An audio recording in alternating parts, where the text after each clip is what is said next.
land of smiles, a vibrant tapestry of culture, color, and contrast. From its ancient temples and bustling night markets to serene coastlines and thriving urban centers, this nation holds a unique energy that calls to people from all over the world. Thailand's welcoming spirit, rooted in warmth and respect, draws in those seeking a fresh start, new opportunities, and a chance to create. For many BIPOC foreigners, Thailand is more than just a new home. It's a land of reinvention. Here, diverse voices are weaving their own stories in spaces of education, entrepreneurship, and creativity, redefining what it means to live, work, and thrive abroad. As they navigate this cultural melting pot, these individuals find themselves not only building businesses, but also bridging communities, forging connections across borders, and breaking barriers.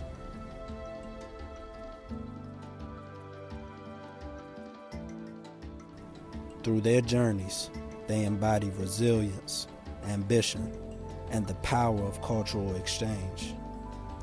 In a place known for its smiles, they add their own layers to Thailand's mosaic, proving that with grit and vision, any dream is within reach.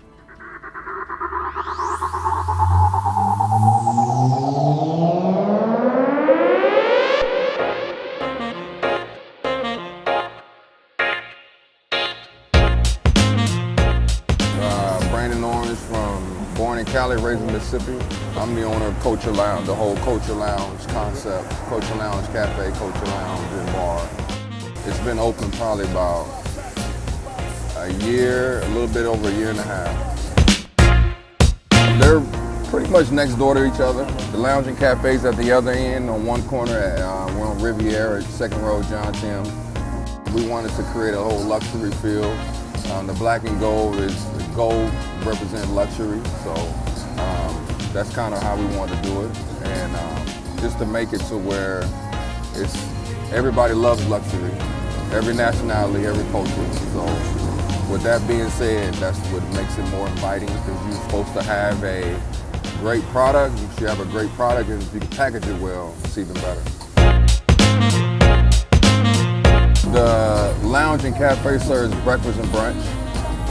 Breakfast all day, and we famous for our fish toast, fried chicken.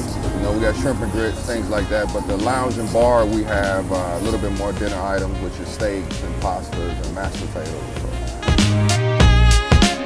So, been in the restaurant game over 30 years, but I think we don't have a true representation of the type of food or ambiance and that we are capable of. So wanted to kind of bring something with a little bit more of how we do it in maybe Atlanta or something like that.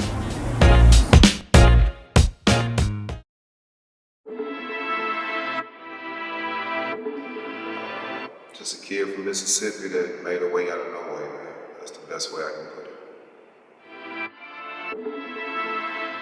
For me, the journey of overseas basketball started in 2008. In total, I've been over here for 12 years. It was a blessing. Somebody saw me playing. It was like, you ever thought about going overseas? I was coming into my senior year of college ball, and it's like, nah, man, I don't know anything about it. So it took me a lot of time to educate myself. I didn't really have family that knew anything. I didn't have people around my community. Nobody knew anything. God presented me with an opportunity. It was like, you gotta raise about $1,200 to make it happen. And I'm like, I can't do that, bro. So I got some donors. Some people actually donated about 90%. I went in away for a summer. And I was like, if it works, if it's meant to be, somebody will invite me back after I finish playing college. And they did it. I got a contract offer my senior year playing in the States, and once I got there, man, it was just like I was there, got MVP, I got best import, leave there, go to, I went to Argentina for a little bit, played in Argentina, went to Mongolia, just bouncing around, overseas ball, man, just contract after contract. I went hard, like I went at everybody, every team, my own teammates, just trying to make a name for myself.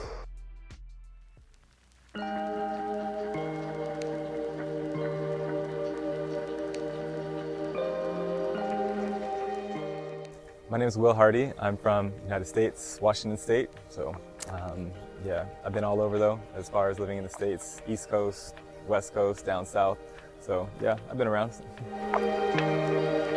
I've been here on and off, but mostly on for the past 14 years. I first came to Thailand in 2010. I came to teach English as a second language. Wow. I just finished university, and this was after the financial crash in 2009. And so I thought, hey, what's my next move? And why not Thailand?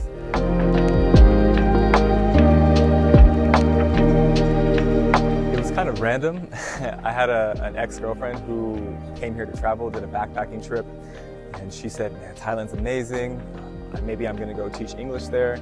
And we were on again, off again, so I was like, you know, I was also thinking about going to Thailand and teaching English, so maybe we could do it together. And we didn't work out, we didn't come together, but but I still decided to come anyways. So it was a bit random. It wasn't necessarily something that I pursued, it was something that came to me.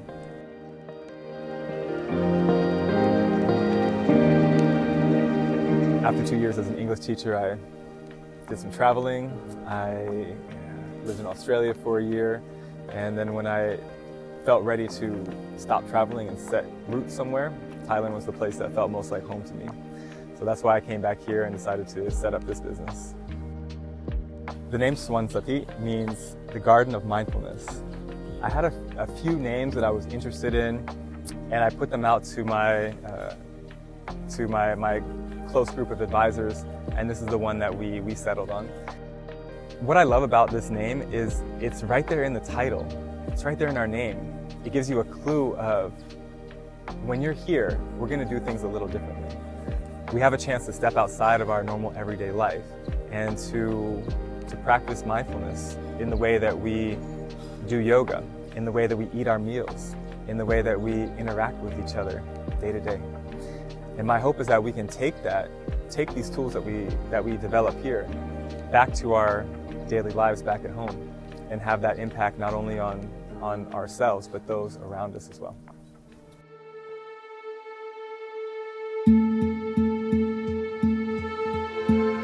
Yeah, I'm Sherman Richardson. I lived most of my life in the Bay Area. I wasn't born in the Bay Area. I was born in Ohio, but my dad was in the military, and we lived in Texas for a while. I went to high school, middle school and high school in Texas.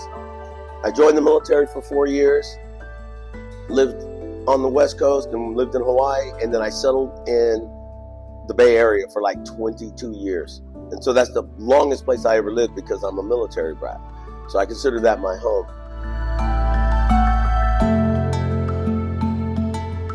How did I get to Thailand?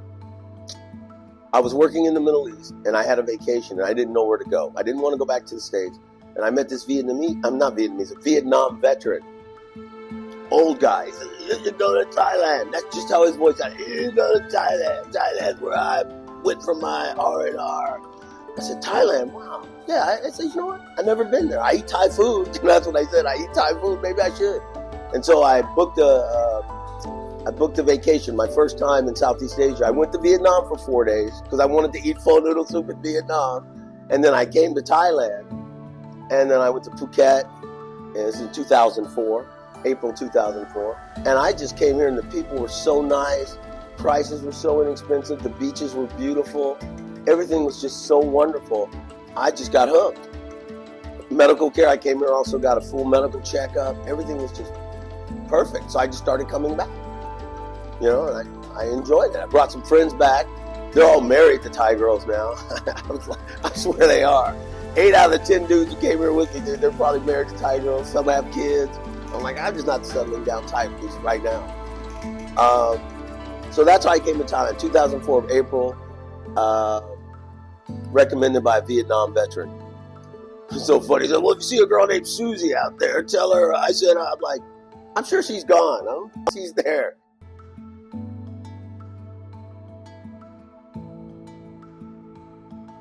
I was here, I've been here since 2020 for good.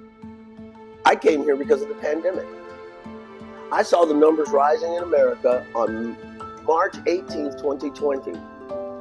March 8th, I called the Thai embassy. The guy was like, oh, we were just leaving. I said, okay, I just have one question. And I called him, I said, is Thailand open? He goes, yes, but we're closing our borders on March 22nd at midnight. So if you want to come, you need to get here by March 22nd. I'm like, oh crap. I started walking around my apartment like, oh my God, I'm like, what am I going to do? And something in my gut said, go to Thailand. Just get out of here. Get out of this pandemic. Don't be in America.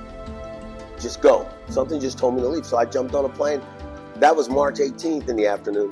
March 19th at 6:30, I was in Uber with one bag because I said it's only going to last a couple of months, right? And I came to Thailand and went straight to Hua Hin. I knew I was going to Hua Hin because I'd been there before. I said, I'm just going to be quiet on the beach for 2 months until this pandemic blows over. It's only going to last 2 months. Went down, I went to Bangkok. Bangkok was already a ghost town. You can imagine, no traffic, nothing in Bangkok. And then I went straight down to Hua Hin, got me a condo and right across from the beach. And I rode the whole pandemic out right there.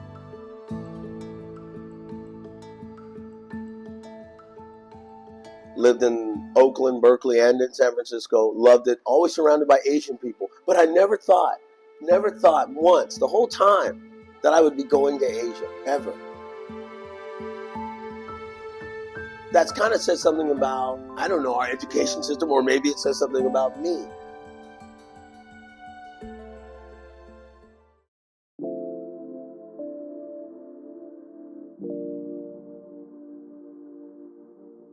My full name is Mark Holland. I prefer to be called Holland.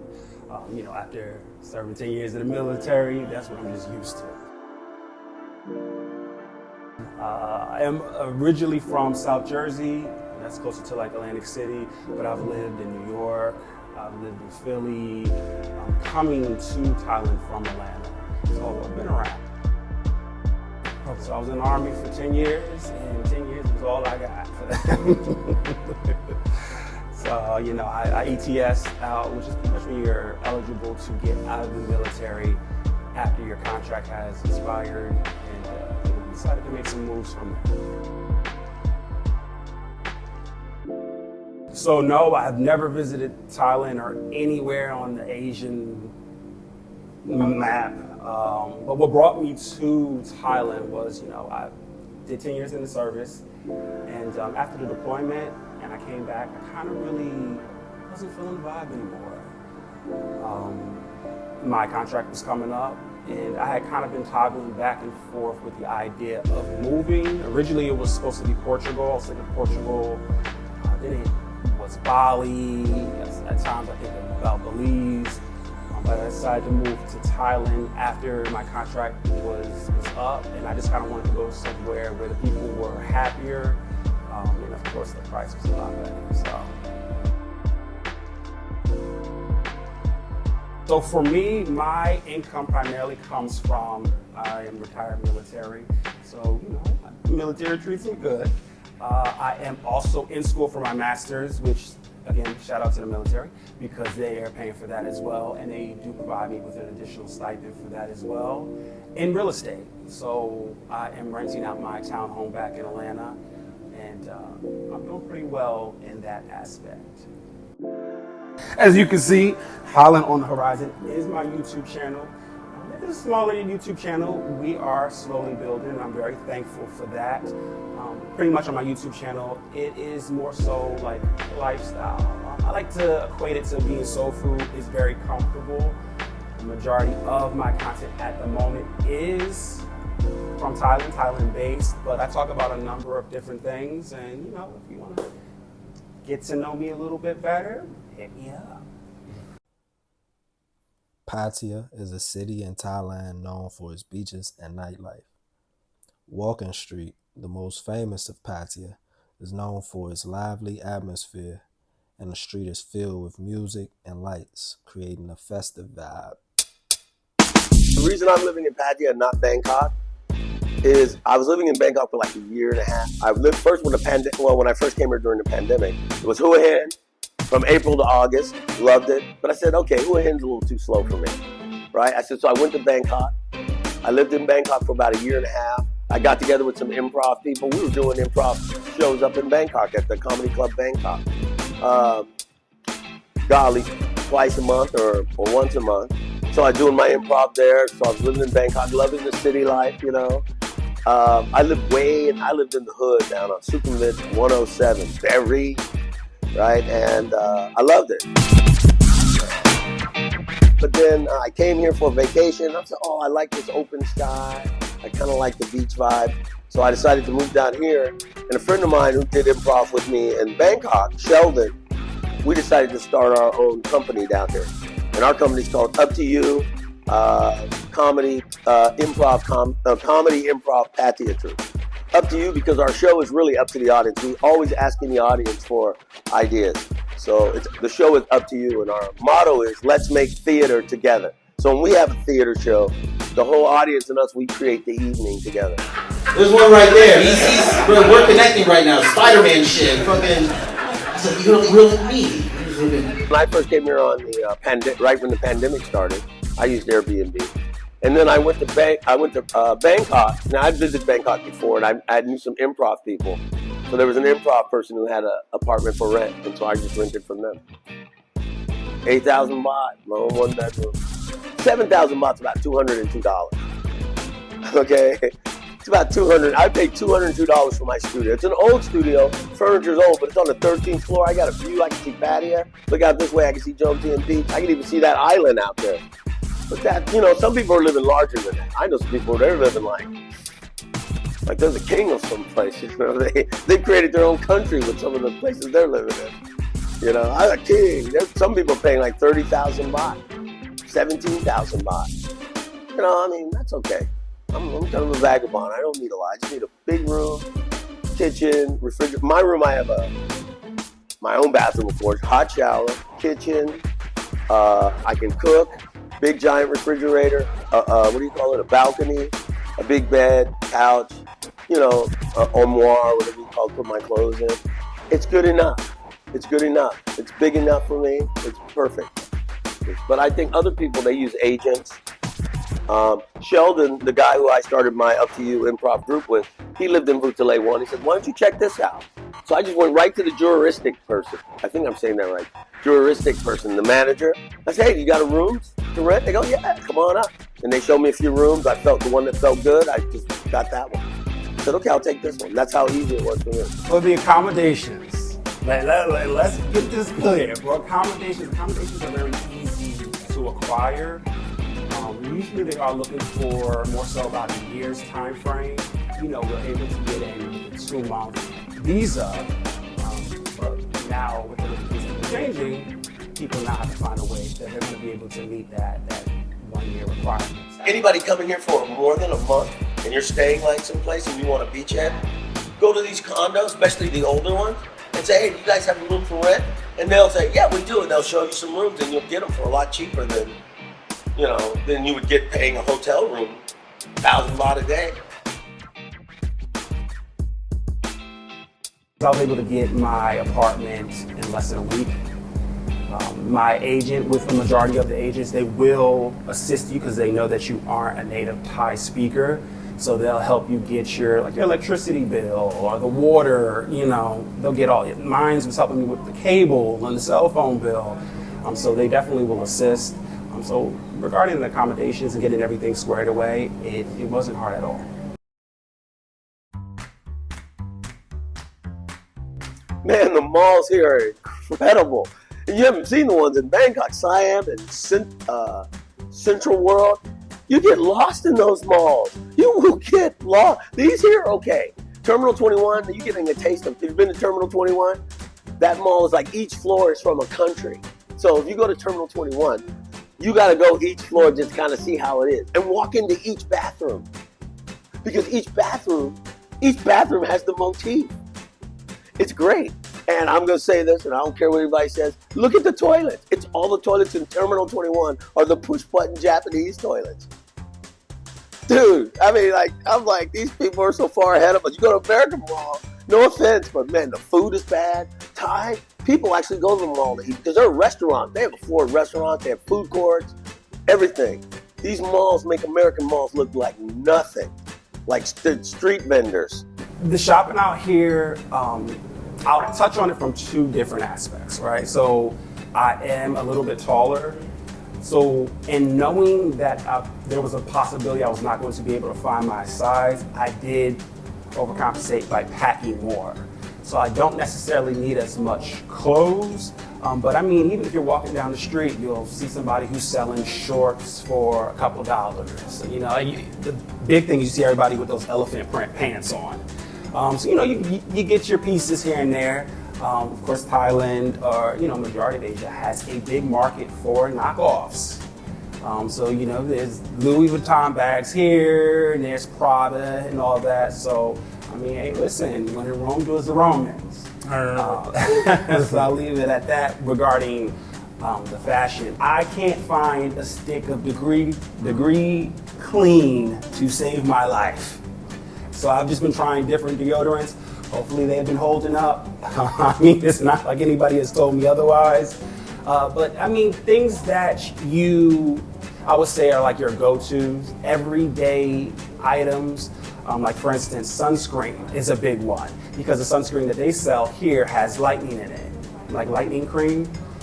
So traditional sunscreen, hair products, of course, deodorant, as we stated, just things that are your typical go-tos. I would say bring a little extra of, because you may not be able to find it. There are a lot of 7-Elevens, and they're wonderful. They got like 5 or 6 people working in there, stacking, cleaning. It's not like our 7-Eleven, one guy in there, you know, doing hot dogs, doing gas, doing everything. You got 5 people working in there. Good coffee, get cheap coffee. They make omelets. The one over here on Dongtan Beach, it's a 3-story 7-Eleven. And you can sit in that 7-Eleven drinking something and looking down at the beach. And they got a real big one in the middle of Pattaya. I can't tell you exactly, on 3rd Road. It's like a giant ship. Matter of fact, there's a 7-Eleven right over here that's huge too. Double story. So 7-Eleven, if you don't live by a 7-Eleven, you're a loser.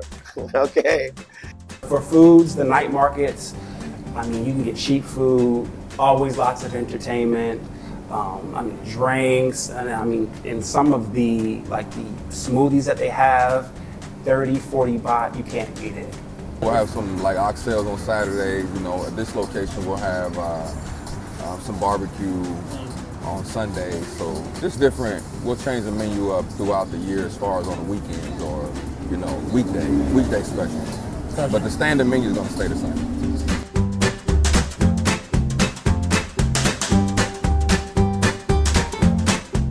Seoul Bistro Restaurant and Lounge is your home away from home. A great place to watch sports and build community. Equipped with a pool table and multiple televisions throughout the establishment, the comfort food of classic American dishes like shrimp and grits, oxtails, collard greens, and more will definitely remind you of home.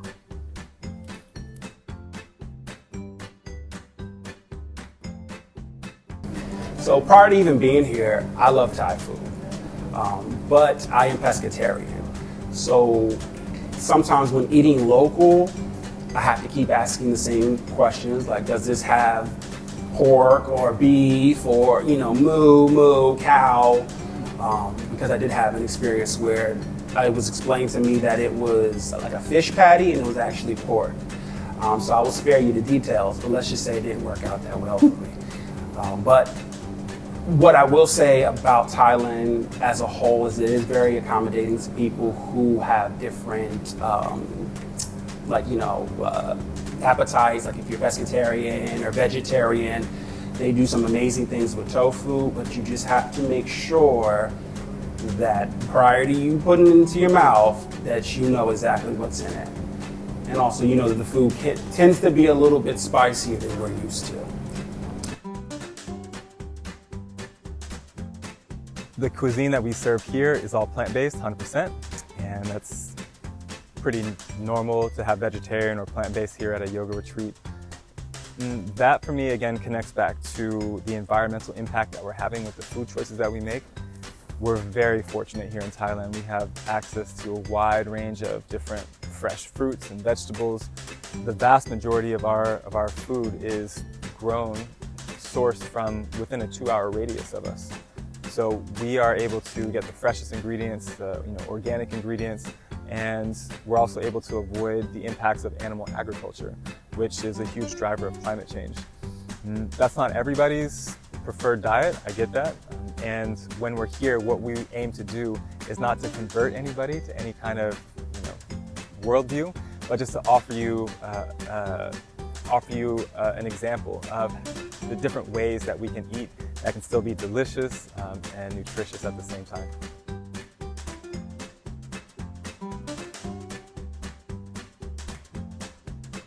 Probably the most scariest thing in the beginning is how was I going to be perceived in such an area with the menu that I have, like shrimp and grits. A lot of people don't know what shrimp and grits are, but once over time, man, people have been drawn to good food. So good food talks. So like I said, once you have a good product and then you can package it correctly, it makes it appealing to everyone.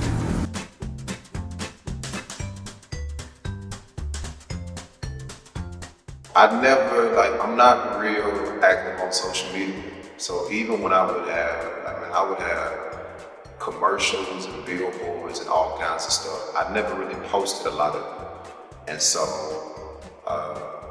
I didn't know how much of a buzz it was until a buddy of mine got signed in the same country.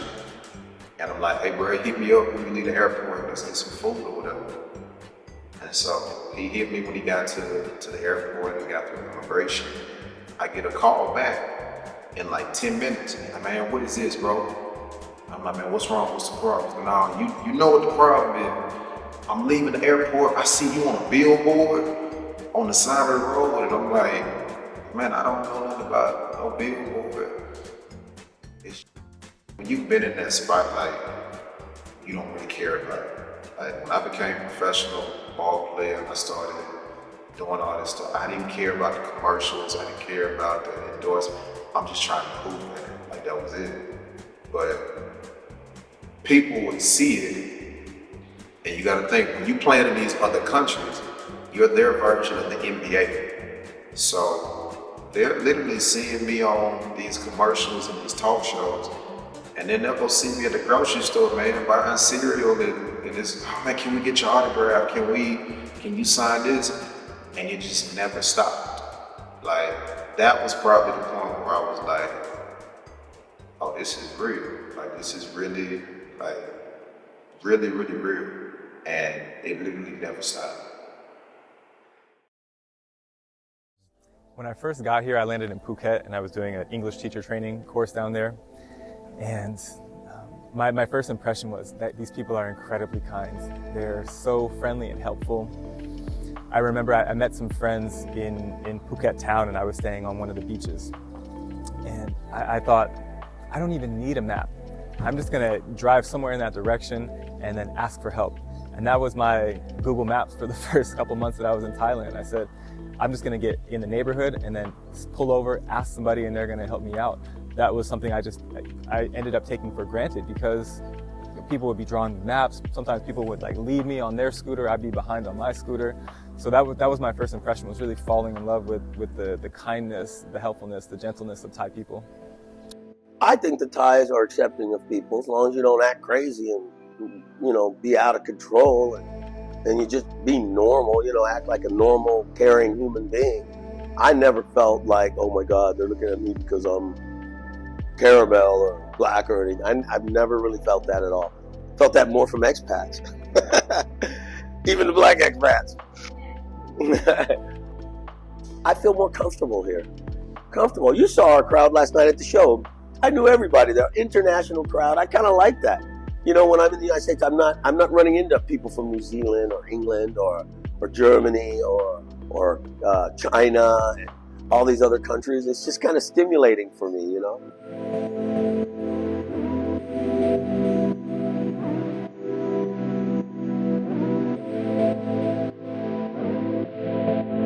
You have to build a community for everybody. You got to have a Russian community. You got to have a Thai following. You know, we over across the water, and us African American community is not as big. Even American community is not as big. So you kind of have to make sure you focus more on your community as far as the people who support you in the beginning and throughout the process. And it's no matter what race or language or culture, you just gotta be welcome to everybody. And so that's what the whole meaning of culture is, you know. We want to welcome, but we are the culture. I think our culture, Black America, American culture is welcome around the world. Everybody want to dress like us, talk like us, eat like us. So you just, like I said, you just got to know how to present it to where it is now open for everybody to receive. There's this misconception perhaps that it's over touristed, and I just want to counter that to say, yes, there are 30+ million visitors to Thailand every year, but this is a big country. I mean, we're talking about a country that's bigger than California, a little smaller than Texas, and there are so many undiscovered corners. If you go for a walk out here, other than us, there's nothing to do with tourism out here. It's just local people living their lives, rice farmers, different vegetable farmers, and just people living a quiet life in the countryside. There's barely any tourism out here. Sometimes Americans tell me, be careful out there, be careful when you travel. I get the sentiment, but the most dangerous place I've ever been is America, the United States. When I'm here, I feel so safe. One thing that I often hear, especially from women, is that they feel safe. So it was like, if the women feel safe, then I should be okay. The people here are so gentle, and crime is incredibly low. We don't lock our houses, we leave the scooter keys in the scooters. It's just, theft is quite rare. I mean, just even in their sense of community, I've sat back and I've watched them take care of, or something like, somebody is, some people get a little drunk, drunk on the sidewalk. I watch as they bring water, they'll, ask you if you're okay. And although you may not speak the same language, I'm not speaking for myself, but if you may not speak the same language, they do everything in their power to look after you and make sure that you are accommodated. So I do feel that it is very safe. I do, you get some stares because people, at least in Bangkok, they do have more, I would say, like people of color and minorities, but a lot of them don't necessarily look like maybe you or I. A lot of times you don't see people who are a little bit darker in complexion or as tall. So I do get some stares, but I use that to kind of, open up the conversation or invite people, to try to communicate to the best of our abilities. I think they think Thailand is just a big, giant brothel. Yeah, I think that's one of them. They think it's just lawlessness here, And Thai people are very conservative, believe it or not. Okay, we're in Pattaya, but that's just a small section of Thai culture, But they're pretty conservative, but they're very nice. They don't, they're just nice, and they create a safe environment for people and animals. I used to walk back from the bars at 3 o'clock in the morning, 15 minutes across the city. Some of my female friends would do the same too, and they're petite little things. The thing we're worried about most is the dogs. Yeah. I love them. I have my own one that I've adopted on the street, bring them some food every time. Soy dogs are just dogs who are just wild dogs that live in the street, but the Thais feed them. So they're used to being around humans. You see them in front of 7-Elevens, getting aircon, right? The door open, they're getting aircon. They're sleeping in front of the door. People just walk around them. Also, they come out at night.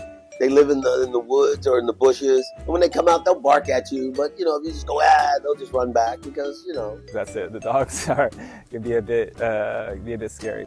They're dogs. They're living the good life. You know, they're living on the beach. People are feeding them, and yet they can still be wild dogs. Personal safety is something that I feel is much better here than any country that I've ever been to. So that's one thing I appreciate about Thailand. You know, a lot of people come to Thailand, no matter what you look like. Sometimes they just want to get away from where they are. You know, I think there was times where I was running from the U.S. to come to Thailand. But then I said, no, now I'm going to Thailand. I'm not running, I'm going.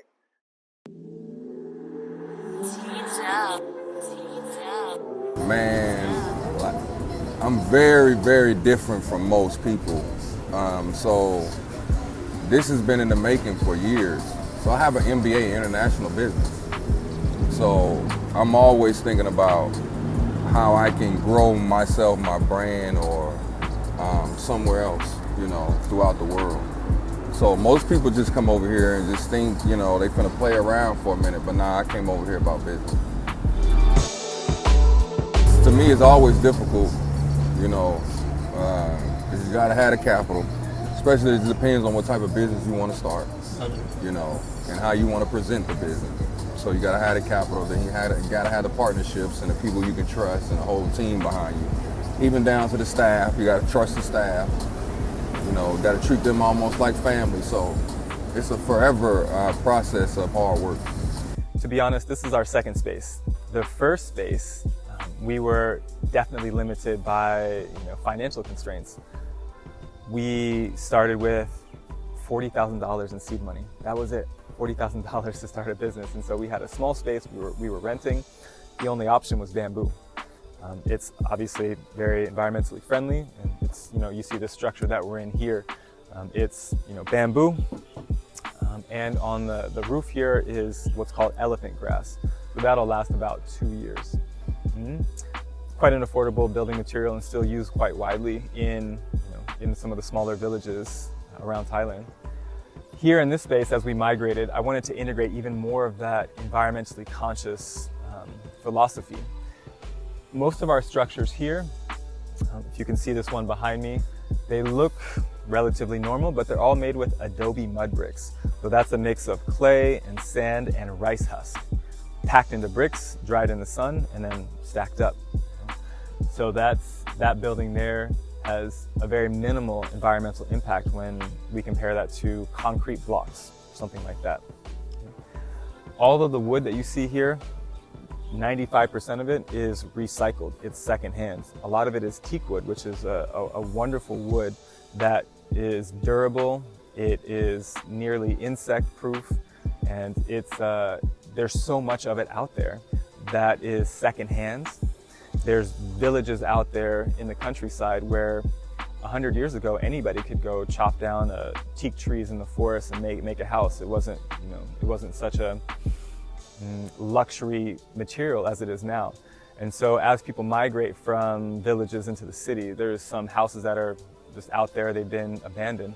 So what we do is we go out there and we buy the whole house and we bring all the wood here and we repurpose it. So these were some of the environmentally conscious aspects of our construction process that I wanted to implement here in this new space, which is custom built for our retreats purposes. Logistically, I wanted to be about 45 minutes from the airport. That's maybe as far as a rideshare app will take you. Transportation is relatively affordable here in Thailand, so this is about $18 for a 45-minute ride from Chiang Mai City. We have an international airport here, and this side of Chiang Mai, we're southwest of Chiang Mai, the city, is sparsely touristed. I wanted to have a local experience. I wanted to offer that to our guests. This particular piece of land was found by a friend of a friend, and in Thailand, everybody in the village is an amateur fixer or real estate connector. If you connect buyer with seller, then you get 3%. So everybody knows whose land is for sale, how much. They have this, they have like a Rolodex in their head of what's for sale and what the price is. So we just gave some specifications. It's got to be about this big. It's got to, be shaped so, and a price. And this is what we found here. We've done a lot of additions lately. You can see right behind us, we have this sauna that we just built. This dining hall behind me is also upgraded. We're ready to take a little break from construction for now, and just consolidate what we have. The busiest times of year here are between the months of November and February. That's our high season. The reason for that is the weather is dry, it's quite cool, daytime temperatures in the mid 80s, low 80s. Nighttime it gets down to the high 50s, low 60s. It's very, very pleasant to be here, and that's why the north of Thailand gets a big influx of tourism at that time of year. And there's lots of festivals. I mean, Chiang Mai is famous for festivals. You have the Lantern Festival. We have this Festival of Lights where they make offerings and light these little banana stalk boats down the river. We celebrate 3 New Years here in Thailand. We celebrate Thai New Year in April, Western New Year, Chinese New Year. There's always a festival. There's so many reasons to celebrate in this country, and I love that celebratory atmosphere that we have here, and you feel that especially in wintertime.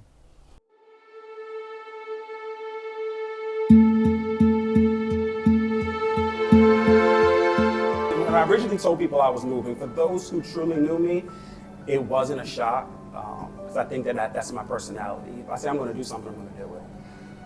Whereas in people who did not know me as well, when I said that I was moving, it brought up concerns of, is everything okay? You know, some of the questions I was getting, well, do they have running water, electricity? You know, people who aren't, I don't want to say well-traveled, but maybe have not experienced as much, they tend to think the worst, or what they have seen in media. So I did get a little pushback. There were some people who, you know, were against it, but a majority of my friends and family were for it. I mean, worst case scenario, if it doesn't work out for you, you can always go back. My mom thought I was crazy. Because the thing is that, so I have a degree in health and physical education.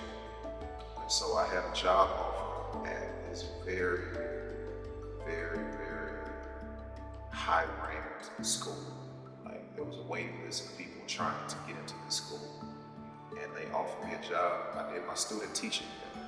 And when they found out I was graduating, and the kids like you, I've always been good with kids, so they offered me a job and I turned it down. And my mom was like, when people help, you know, it's black mama, when people offered you a job and you're not gonna take it. And I was like, nah, I'm trying to go play basketball. And she was like, you crazy. So that 11-hour time difference, it's, I would say it takes you a little time to get adjusted, you know, because you're jet lagged when you first get over here. The 11-hour time difference is kind of like once you get used to it, you're good. The issue is that people who are over in the States, they seem not to get used to it. So you get that random call at 3 a.m, like, what are you doing? And it's like, I'm sleeping. I'm trying to get right for the next day. So it does take some adjustments, especially like if you have appointments or virtual appointments or anything scheduled, you always have to keep in mind that it's 11-hour difference. So sometimes it can spill over into the next day. It's like I have an appointment on Sunday, but technically it's our Monday. So, you know, just to be mindful of that. I just recently went home last April. It was like 4 years since I've been back to the United States. And I didn't want, people say, you got to go back. I said, but I didn't feel it. I said, oh, I'm not going to be guilt-tripped into going back to the United States. Talking to my mom and dad every day on the phone or whatever, you know, looking at, you know, video, whatever, you know, family. And I said, I'm just not feeling it. And I just decided, okay, last April, I felt like I need to go home. Let me go home, see my family. Went there for 6 weeks. Actually visit my mom and dad in Texas. My dad lives in Oklahoma now. Right during tornado season, April and May. I said, I'll never do that again. Because when I was driving from Texas to Oklahoma, I saw towns that were flattened. Like, you just see they were flattened by tornadoes. This 2020, 24, I'm like, oh my God, what am I doing here? And, you know, I didn't really go out at night in Texas because everybody's got a gun. Not really. It's just, I didn't feel like it. You know, so I'm hanging with my mom, watching The Price is Right. You know, What's the other one? Let's Make a Deal. You know, because she likes to watch them in the afternoon after she records them. But yeah, so I just recently went home after 4 years. Man, it takes, you kind of got to train yourself. You got to train your mind to actually appreciate where you are. Like, as a rookie, my first, and I'm pretty sure every ball player that's done this overseas thing, they're gonna say the same thing. My first 2 or 3 years, I couldn't wait for the season to be over with so I can get back home. I done been overseas, I ain't got no haircut, I'm missing the food. Like, as soon as the season is over with, I'm trying to be gone the same week. I don't even want to be there. So it's like, that's a habit because so many people around me are doing the same thing, rushing to get back to the States. And so after a while, you start realizing, all right, man, let me, luckily now we got FaceTime and video calls. I got to a point where, like, it's hard. I realized that the more that I called for like holidays, Christmas, Thanksgiving, the more homesick I got. And so for me, it was more of a mind game. It was like, I can't do that. It's Christmas, I can't get on Instagram, I can't get on Facebook, I don't want to see.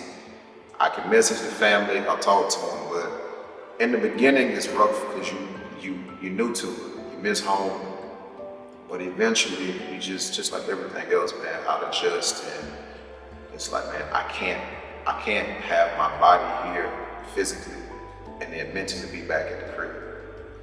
I can't be talking to because if you're talking to people back home, man, when you coming home? Like, that's the number one question. You need to move back. And so I had to get away from, a lot of people because at the same time, they had never visited over here. They had never been to Asia. So they weren't really aware of the life that I was living. I was happy. I was completely happy, 100%. I was at peace. But the people that haven't been over here to actually see it, they only know that version of you back home. So it's really hard in the beginning, but you learn to navigate through finding people that actually understand. You get back when you can, but yeah, FaceTime and video calls, chats, stuff like that, that's the only thing that made it easy. Like a lot of people, I came to yoga at a difficult time in my life. I was going through a breakup and I was just reaching for anything to keep me grounded and sane in those moments. I initially came to yoga actually through meditation. So meditation was my first passion, the first thing that I pursued in those difficult moments. And at that meditation retreat, there was also an aspect of yoga. And I realized that there's an opportunity here in the yoga practice to connect to the mindfulness practice. Yoga is just meditation in motion for me. And that's connecting those two things together. It just allows me one more place to practice mindfulness. Once I realized that these practices are intertwined, I wanted to be that bridge to other people who hadn't yet found a gateway to these practices which have brought me so much peace, clarity, joy in my life. When I was younger, I come from an athletic background. I played basketball in university, and that was such a macho jock culture, and I felt like yoga, that is so far away from me. It couldn't be more different than I was at that time. And looking back, I realized if I would have had these tools at that time, things would have been a lot smoother for me. I would have avoided a lot of unnecessary pain and suffering for myself, just misunderstanding myself, not taking care of my body, not remembering what's most important and following that with all my heart. I want to be that bridge for other people. I have always felt like an outsider in this world because I'm a man of color, and I didn't grow up with any of this. Again, this was so far away from me. That's how I see myself. That's how I see this space is to be a bridge for those to access these tools, which provide so much benefit to us. That's what inspired me to be a teacher, and to be an example for others that come behind, is that there's other people that are like you, There's other people that look like you, that think like you, that have similar backgrounds to you, that have engaged with this practice. And you can too. If you find that it's beneficial, which I think it is for a lot of people, you can do it. We offer something that's very, very unique here, and that's the opportunity to do a digital detox. Now, we are hyper-connected in this world, and there's a lot of positive things for that, being able to connect with people all over the world, share images, ideas, connect with family members. There's so many great things about that. This is a departure from that, because while we have that hyper-connectivity, there's great value in taking a break, just hitting the pause button on that. And while we feel that we might be disconnecting from what's happening out there, the other side of that is we're getting a deeper connection to what's happening in this physical space, in the group, also with ourselves. And noticing, we reach for that phone so instinctively. When we're bored, when we're lonely, when we want to just have a quick hit of dopamine. And my idea here is, what happens when we don't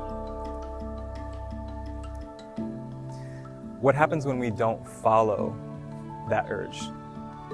How can we get to know ourselves a little bit better when we just pause and notice that space between stimulus and reaction? In that, we have freedom, and we're not just slaves to every impulse and urge that comes through us.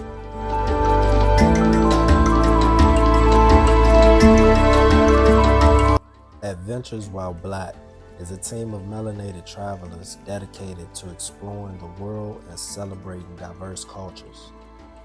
They aim to embark on journeys that not only broaden horizons, but also amplify the voices and experiences of the Black community throughout travel. As a commitment to fostering connection and community, they host meetups that bring together melanated travelers while creating safe spaces for sharing experiences, networking, and building lasting relationships. With each trip and meetup, Adventures While Black inspires others to embrace the world with curiosity and confidence. So about 2 days before I got here, actually, and also while I was on the flight, I had posted in Facebook groups. For instance, one that I met you at was in, Traveling While Black, which is our good friends. They run that, and that has pretty much just opened up the floodgates to meeting that community. That was one of the things that I was worried about, because I wanted to come across people who had similar experiences, or that we could communicate on a level where I didn't have to use Google Translate the whole time. So Traveling While Black, as well as brothers and sisters, that's 𝐷ROTHANSISTAS of Thailand. They do have some other chapters. I know they have like one for Bangkok, I think Chiang Mai, and Pattaya, but that's pretty much I got in that group. And 4 or 5 days later, our first outing was go-karting. So, I had to run it up on them real quick. At first, I had a community of fellow English teachers. So that was who I relied on to make friends, and we would all meet up on weekends, things like that. That was the first couple years. I made some Thai friends as well. At that time, I was quite rowdy, so I'd be in the clubs and just making friends, making fast friends over a few glasses of whiskey. Later on, I found friends in the yoga community. I found friends in the local Thai community, and I found a nice balance of those two. Like, we have our Thai family here, and we also have our foreign family that we have mostly in Chiang Mai City now. And through those people, I met them through different events like music nights, going to poetry slams, going to open mics, or like group hikes, things like that. So I was open for pretty much anything, and that's how I met the people that I resonated with. There's a page called Brothers and Sisters Pattaya Jomtien. Do you guys know about that? So I go to wine tastings over in Daisaraya. Yeah, we have wine tastings in Pattaya. So I had a California wine tasting, and I put it on there, and then we all met at the wine tasting, and then we've been friends ever since. And we've been going to all the wine tastings, really good price, lots of food, music, and it's wonderful. I don't know what plug Dicey Riley's, but those wine tastings are good, right? And we're all set to go to the Italian wine tasting on September 13th. So we do the wine tastings together. They come to my shows. If they have something they like they find a restaurant, we all go together. I traveled with Ron and Kat when my sister came down. We all went to Vietnam together, to Da Nang. Vietnam's only 2 hours flight from here. You can catch that bus right over there, right next to my condo. There's a bus in 𝐷 and they go straight to the airport. Hour and a half. You're right at the airport. Jump on a plane. You're in freaking Vietnam in like 3 hours. So pros, of course, the cost. The cost is phenomenal. That is the cost for living, for food. Bills are cheap. You know, if you go somewhere and your water bill is like $7, you can't beat that. Another pro would be just the atmosphere. You know, it's nice. It's a slower pace, even though Bangkok is considered to be a large city. I don't feel like I'm being rushed like I was in New York. New York, if you're not moving, somebody's going to move you. So I enjoy the slower pace. The people are nice. Yeah. Now we'll get into some of the cons. Cons, as we were talking about prior, is sometimes you do feel that lack of community. That's why I say it's definitely imperative that you get into those Facebook, groups and chats, so that you can meet people who you share similar interests with. Because sometimes I'll go days without communicating, but you may say hello or goodbye to the person at the 7-Eleven, but to sit down and really have a conversation, it does become a little bit difficult. I mean, for some, it can be a little bit lonely. I've been very fortunate to have friends that have supported this vision, including a friend that made a beautiful website for us. It's www.𝐷.com. That's SUANSATI.com. There you can make a booking, and we have programs in the spring and summer months, which are 3-night minimum, and affordability is something that is so important to me. Accessibility, affordability. Our programs start at just $55 per night, all inclusive. I'm gonna say that again.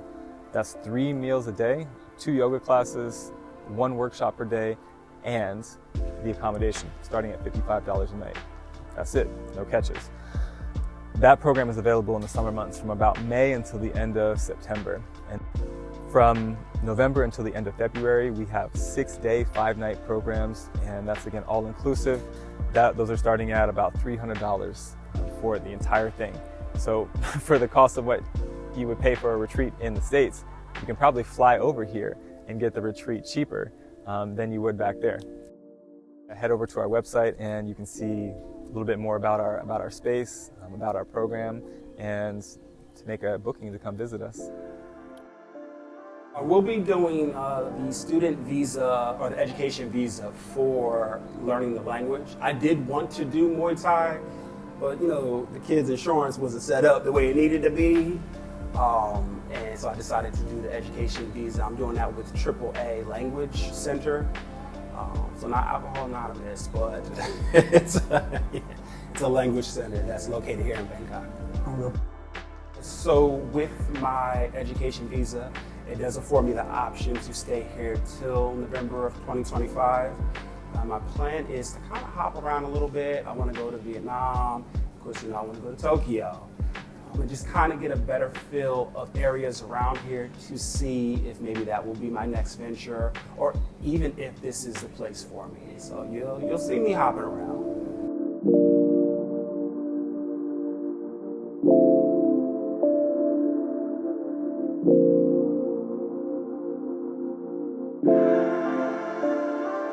Oh man, it definitely taught me to appreciate other cultures first and foremost.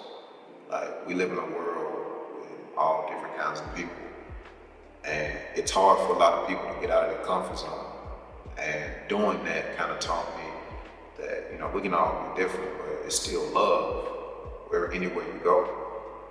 Secondly, the importance of networking, like meeting people who don't know anything about me. There's no judgment. It's just, man, this is a real good dude.